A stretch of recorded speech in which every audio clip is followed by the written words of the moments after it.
Over a dozen individuals who served as electors in the 2020 election are set to return, with several election skeptics among the new slate of prospective Trump electors. Some of those preparing to vote for Donald Trump in the Electoral College in 2024 were involved in efforts to dispute the 2020 election outcome, with a few facing criminal charges for actions taken during that period. According to a Politico analysis, of the 93 Republicans nominated as potential Trump electors across 7 battleground states, 8 are currently facing charges for allegedly signing false Electoral College certificates in 2020. An additional 5 signed similar certificates that year but were not charged, and 6 others were prominent in contesting the 2020 election results or advancing election-related theories. Overall, around 1 in 5 prospective Trump electors in key states this year were involved in the movement challenging the previous election outcome. However, due to ongoing legal actions against the false electors and developments in the Stop the Steal movement, it is considered unlikely that Trump or his allies would replicate the false elector strategy.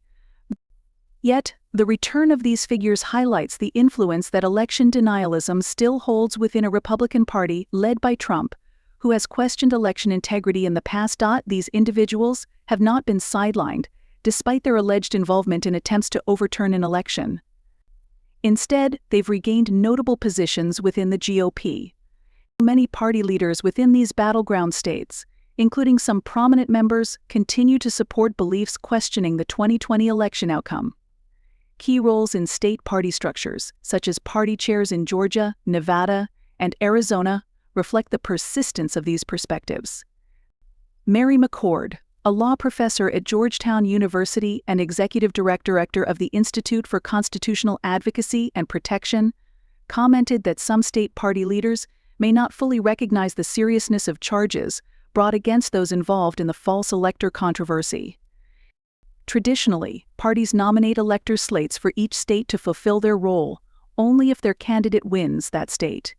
Before 2020, these roles were largely ceremonial, but recent elections have seen both parties emphasizing loyalty in these nominations. Following the 2020 election, Trump had hoped that then Vice President Mike Pence would accept votes from alternative electors in states where Joe Biden won. However, Pence declined, disrupting Trump's plan. This time, Vice President Kamala Harris, who would oversee the electoral vote count, has indicated she would adhere to established protocols, similar to Pence's approach. New regulations signed into law by President Biden in 2022 are designed to prevent alternative elector slates from being counted in Congress. And prosecutors have shown a willingness to pursue charges in cases involving false elector claims. Trump's nomination of returning electors for 2024 underscores his continued influence in the party. McCord added that it may suggest a level of disregard for past criminal and ethical concerns surrounding such actions. In Michigan, 6 individuals who acted as false electors in 2020 have returned as prospective electors. Among them are John Haggard, Hank Choate, Timothy King, Michon Maddock, Amy Faccinello, and Marion Sheridan, who previously signed certificates falsely claiming Trump won Michigan. Michigan Attorney General Dana Nessel has filed charges against them, which they are contesting in court. Choate's attorney, David Kallman, noted that Choate was chosen through the state party convention and stated that in 2020, he believed he was acting on direction from Trump's campaign. Others involved in the 2020 alternate elector plan have similarly stated that their actions were intended as placeholders should Trump's legal efforts to overturn the results succeed. In this election, Trump has maintained that he can only lose if there is voter fraud, despite no conclusive evidence of such issues. Observers expect he may claim victory on election night regardless of the outcome, potentially leading to prolonged uncertainty in the transfer of power.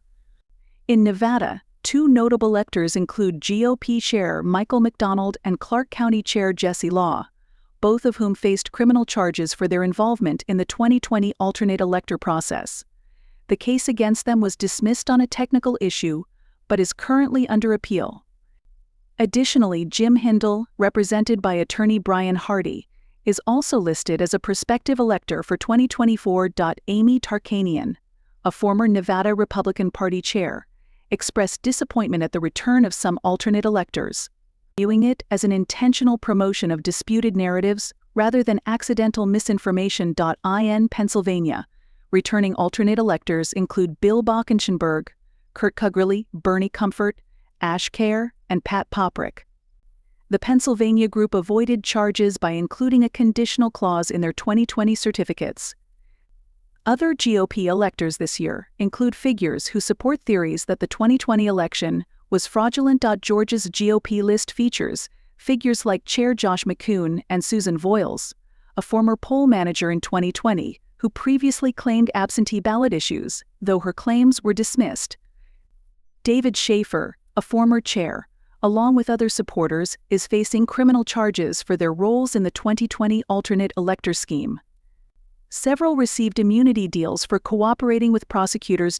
Arizona's potential elector list includes GOP China Swoboda, whose predecessor, Kelly Ward, along with Arizona's 2020 GOP electors, face ongoing legal proceedings. Some prospective electors have continued to promote claims of election fraud, such as Wisconsin's Angie Sapik, who has voiced support for unverified election security concerns on social media.